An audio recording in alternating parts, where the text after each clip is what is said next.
ओम शांति। आज सुनते हैं 22 जून की मुरली से दिल में छपने वाली गहराई की बातें। आज की मुरली का गीत था, तुम्हें पाके हमने जहां पा लिया, अरे जमी तो जमी आसमां पा लिया।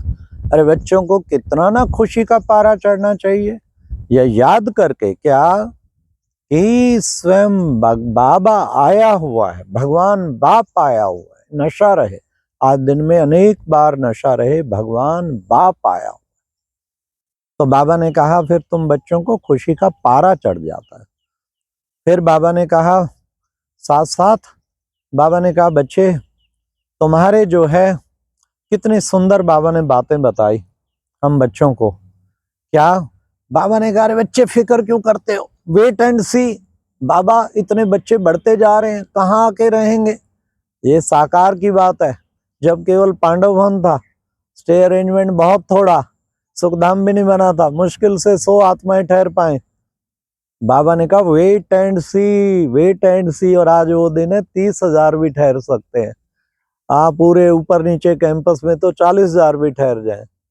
तो देखो बाबा का था ना वेट एंड सी। ऐसे हर जगह बाबा कहते wait and see, wait and see. यहाँ ज्ञान मान सरोवर में भी 100 का अकोमोडेशन है, कभी कभी बड़ी पार्टी आ जाती 150 की 200 की।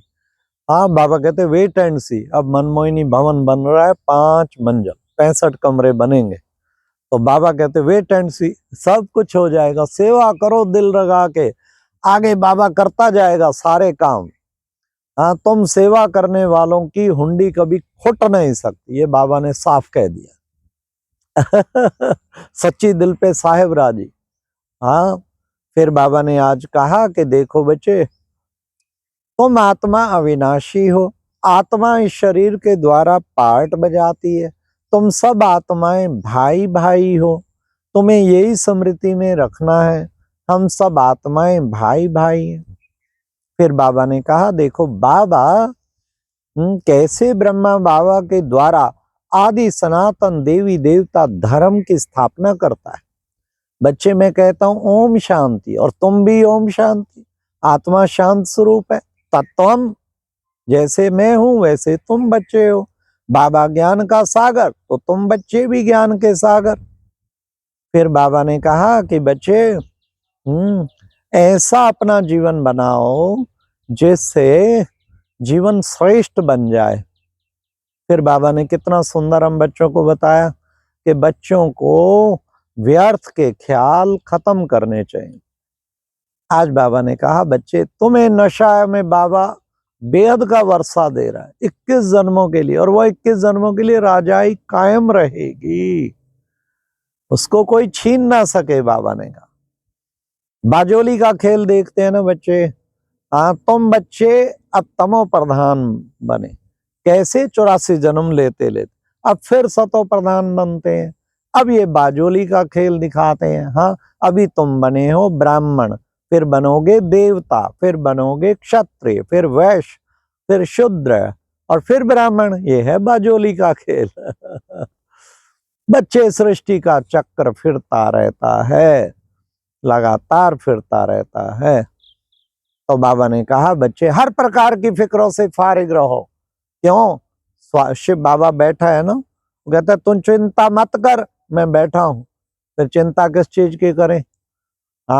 तो चिंता ताकि कीजिए जो अनहोनी होए, इसलिए अनहोनी तो कोई हो ही नहीं रही है। फिर बाबा ने कहा बच्चे बच्चों को देख के बाबा को खुशी होती है। अरे कितने ढेर बच्चे, 12 लाख। इतना बड़ा बाल बछड़े वाल है देखो। फिर बाबा ने कहा तुम पढ़ते रहो, बाप बच्चे दोनों अविनाशी। अविनाशी खजाना बाबा बच्चों को देते हैं। अब बाबा आया है तुम बच्चों को, पातितों को सबको पावन बनाने, तुमको पावन दुनिया में वापस ले जाते। तो बच्चे तुम बच्चों को बस अब पवित्र रहना है, बाबा से ये पवित्रता की प्रतिज्ञा करनी। बाप के सिवाय कोई पवित्र बना ही नहीं सकता। आज बाबा ने कहा तुम्हारा है सर्वोत्तम ब्राह्मण कुल, इससे ऊंचा कुल तो कोई होता ही नहीं है बच्चे। तुम हो चोटी। तब ब्राह्मणों ने चोटी रखना शुरू किया।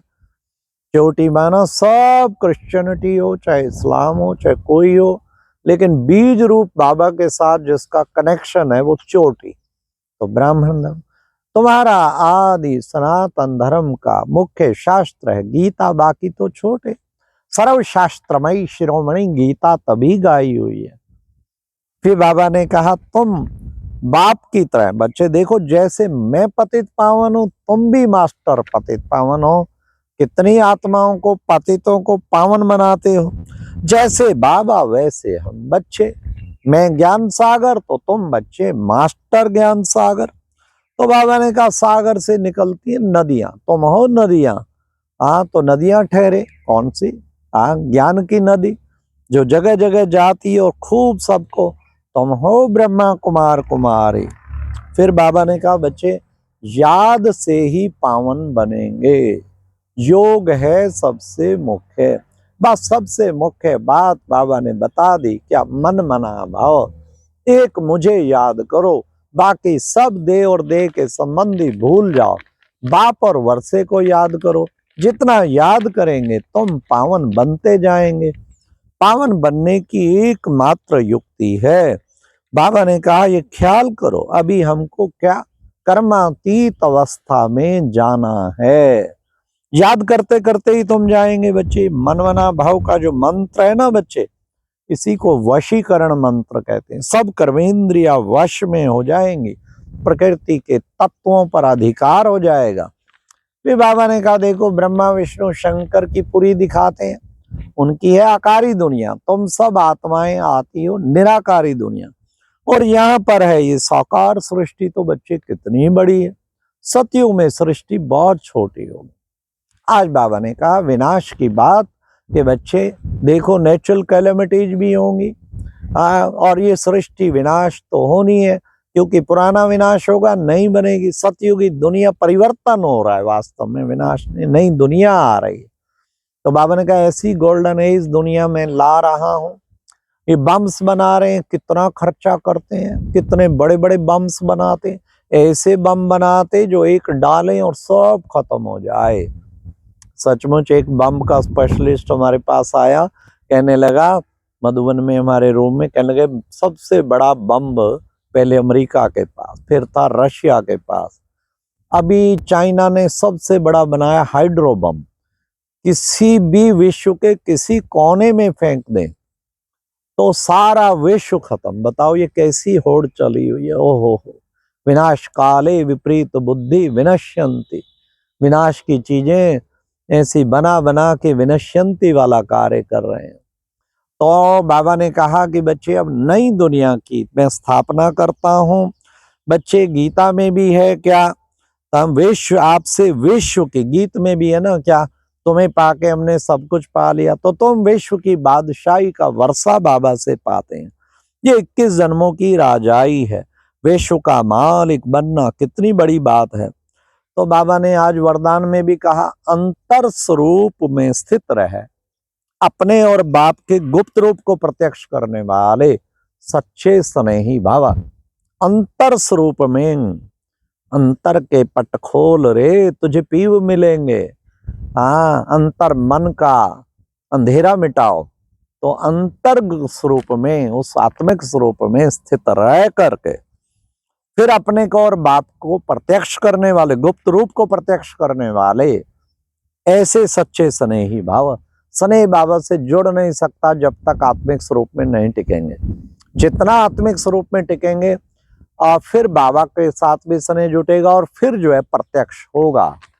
फिर बाबा ने कहा कि बच्चे, हाँ स्लोगन, निश्चय और जन्म सिद्ध अधिकार की शान में रहो तो परेशान नहीं होंगे। निश्चय और जन्म सिद्ध अधिकार की शान में रहो तो परेशान कभी नहीं होंगे। परेशान शान से परे रहने वाला, मुझे परेशान नहीं होना, मुझे परेशान की बजाय सदा शान में रहना, रूहानी शान में रहना, ऊंची शान में रहना, ऐसा सदा बुद्धि में रखो। फिर बाबा ने कहा स्वच्छता की सरल, आज बाबा ने जो अव्यक्त इशारे में कहा हर्षितमुख रहने के लिए सरल चित्त बनो और सहनशील बनो। बाबा ने कहा स्वच्छता ही सरलता की निशानी है, इसलिए स्वच्छ रहो, सरल स्वभाव वाला ही बाबा ने कहा सदा हर्षित रह पाएगा। अच्छा, ओम शांति। ये थी आज की मुरली से दिल में छपने वाली गहराई की बात।